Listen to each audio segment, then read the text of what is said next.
Bonjour à tous, nous allons parler aujourd'hui des profils ou bien des strates.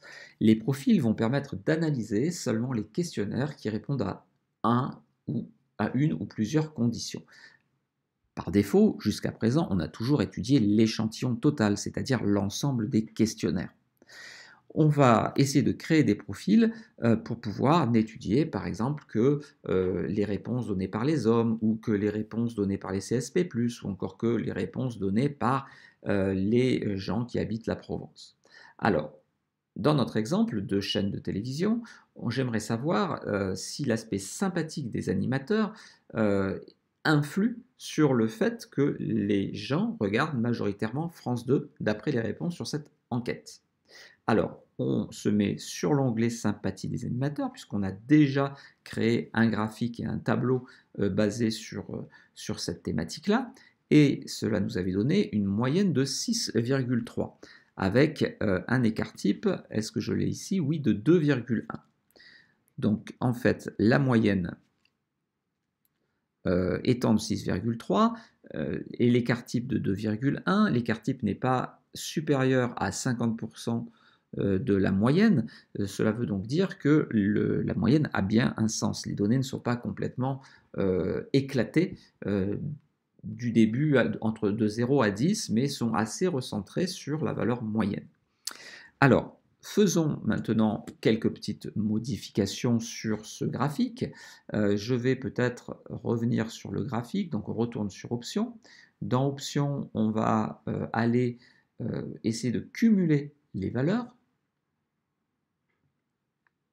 Voilà, et on va trier. Alors on va peut-être aussi au niveau du graphique reprendre des barres, ça sera peut-être un peu plus représentatif. Voilà. Et ce que l'on va faire ensuite, c'est que l'on va les trier par ordre décroissant. Trier, hop, par ordre donc de valeur. Et on va les mettre de façon décroissante, c'est-à-dire, pardon, ce n'était pas les valeurs, c'était les effectifs.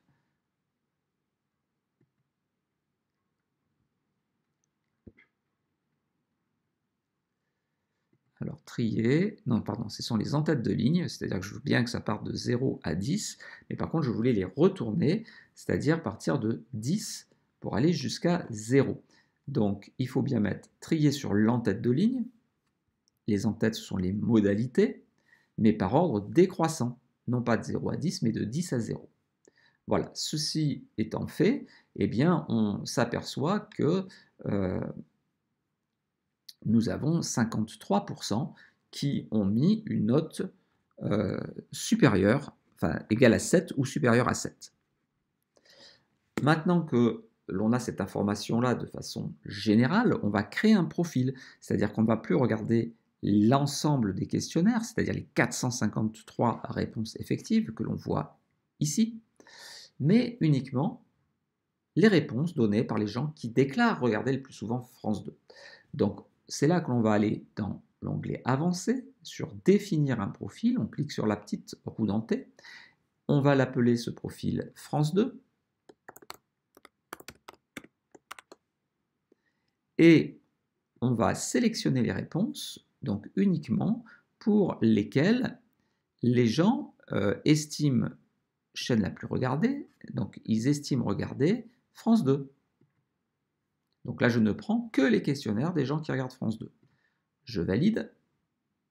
Donc bien entendu, là, il y a un recalcul qui se fait, on garde les mêmes mises en forme, et nous avons maintenant une moyenne à 6,4 et un écart type de 1,9. Donc l'écart type se resserre, et on est autour de 6,4. Ce qui veut donc dire que les notations des animateurs oscillent entre 4,5 et 8,2. D'accord? 6,4 moins 1,9 et 6,4 plus 1,9. Donc l'essentiel des gens ont donné une note qui varie entre 4,5 et 8,2. Donc on pourrait se dire, est-ce que finalement les animateurs de France 2 sont plus sympathiques que les animateurs de TF1, et c'est pour ça que les gens regardent France 2. Alors ce que l'on va faire, c'est que l'on va à nouveau faire un profil. Alors malheureusement, je ne peux pas garder les profils, donc je vais recréer un profil que je vais nommer cette fois-ci TF1, et je vais voir comment estiment les gens qui ont répondu TF1 estiment la sympathie des animateurs. Donc je valide, un nouveau calcul est fait, et finalement, on s'aperçoit ici que les animateurs sont beaucoup moins bien notés, puisqu'ils sont notés à 5,9, avec un écart type de 2,3. Donc on est toujours en dessous, l'écart type est toujours inférieur à 50% de la moyenne, donc là, le sens reste assez propre, mais les gens estiment que les animateurs de TF1 sont moins sympathiques que les gens qui regardent plutôt France 2. Donc, l'avantage concurrentiel de TF1 vient-il de cet aspect-là? Puisque au final, on sait que TF1 est plus regardé que France 2, même si l'enquête nous dit le contraire. Eh bien non, car la note est inférieure et les téléspectateurs préfèrent quand même TF1. On aurait pu effectivement mettre une médiane. Donc pour mettre la médiane, on va aller dans les commentaires automatiques. On va rajouter la médiane. Voilà. La médiane pour les gens qui regardent TF1 est de 6. Alors je ne sais pas si elle sera pareille pour France 2. On va retourner donc sur France 2. Donc on va on va se remettre.